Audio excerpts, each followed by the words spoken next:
Medicina ayurvedică pune accent pe prevenirea îmbolnăvirilor, plecând de la ideea că, din toate punctele de vedere, este mai ieftin să previi decât să tratezi.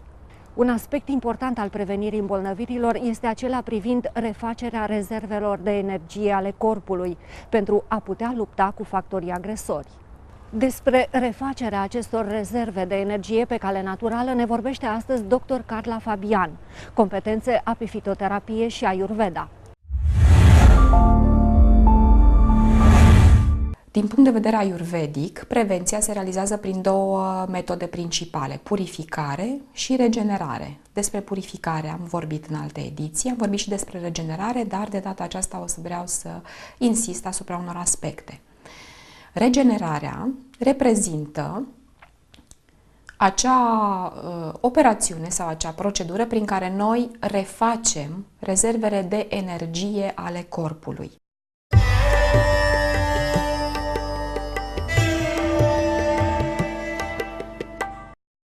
Fiecare activitate pe care noi o desfășurăm pe parcursul zilei este consumatoare de energie. Noi refacem aceste rezerve energetice prin perioadele de relaxare, de odihnă și prin alimentația pe care noi o furnizăm corpului și care trebuie să fie, din acest motiv, cât mai bogată în energie, pe lângă principiile nutritive. Atunci când consumul de energie este mai mare decât aportul, apare un deficit energetic semnalat de anumite simptome. Cum ar fi oboseală nejustificată, indispoziție fizică, chiar psihomentală, care poate să ducă până la stări de tristețe, de depresie chiar, lipsa de randament în activitățile pe care le realizăm și incapacitatea noastră de a ne reface după o noapte de somn sau după o alimentație pe care noi o considerăm corespunzătoare. Deficitul de energie al corpului uman se mai traduce și prin expresia "mi s-au descărcat bateriile". Dacă, de exemplu, după o noapte de somn sau după un weekend în care se presupune că am stat acasă, ne-am relaxat, ne-am alimentat corespunzător, totuși noi nu ne simțim cu bateriile suficient de încărcate. Deci avem o stare de lipsă de energie, lipsă de vigoare în a ne desfășura acțiunile, înseamnă că există deja instalat în corpul nostru un deficit energetic și trebuie să fim foarte atenți la aceste semnale, pentru că aceste deficite energetice, dacă se prelungesc, duc la stări de oboseală cronică, iar stările de oboseală cronică sunt, de fapt, antecamera stării de boală. O măsură de prevenire a deficitului de energie este dozarea efortului în funcție de capacitatea organismului, de constituția corpului și chiar de anotimp. Bineînțeles că nu întotdeauna putem să facem asta. Există perioade în care trebuie să muncim mai mult și bineînțeles că consumul de energie este mai mare. De asemenea, putem să fim mai atenți la alimentația pe care o avem. În momentul în care știm că urmează o perioadă în care vom munci mai mult, vom fi supra-solicitați fizic, psihomental, intelectual, trebuie să ne adaptăm alimentația exact la nevoile pe care le avem în acel moment. Și bineînțeles că putem să optăm pentru diverse tipuri de alimente în funcție de tipologia constituțională, de specificul activității. Nu o să intru în detalii despre asta, poate cu altă ocazie.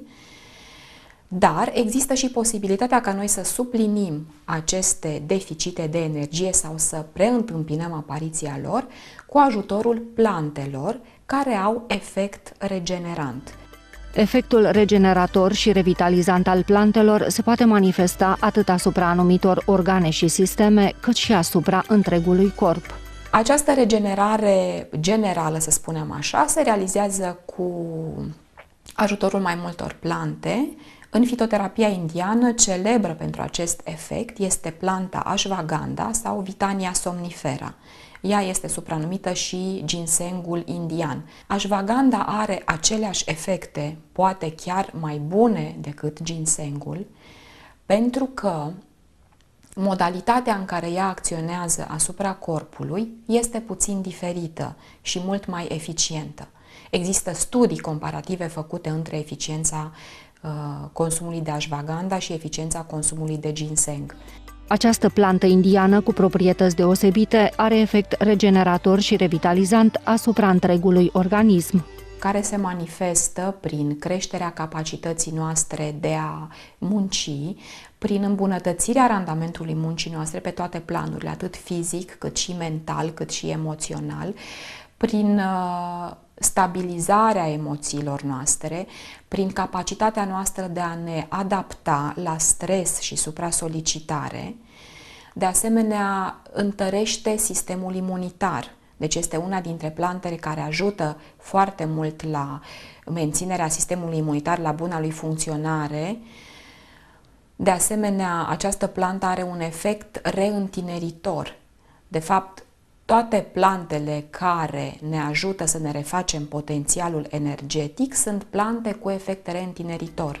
Dacă are efect anti-îmbătrânire, asta nu înseamnă însă că este dedicată doar persoanelor în vârstă. Această plantă poate fi folosită la orice vârstă, începând cu vârsta de aproximativ 14 ani, atât de femei cât și de bărbați, pentru că ea reface potențialul energetic al persoanelor respective, întărește sistemul imunitar, de asemenea are un efect preventiv și curativ, antitumoral de excepție. Suplimentul alimentar Ashwagandha, marca Ayurved, contribuie la menținerea tonusului general al organismului, la restabilirea nivelului de energie în caz de epuizare, la încetinirea procesului natural de îmbătrânire, la menținerea puterii de concentrare în stări de oboseală și stres și la susținerea organismului în perioada de convalescență sau după terapiile antitumorale.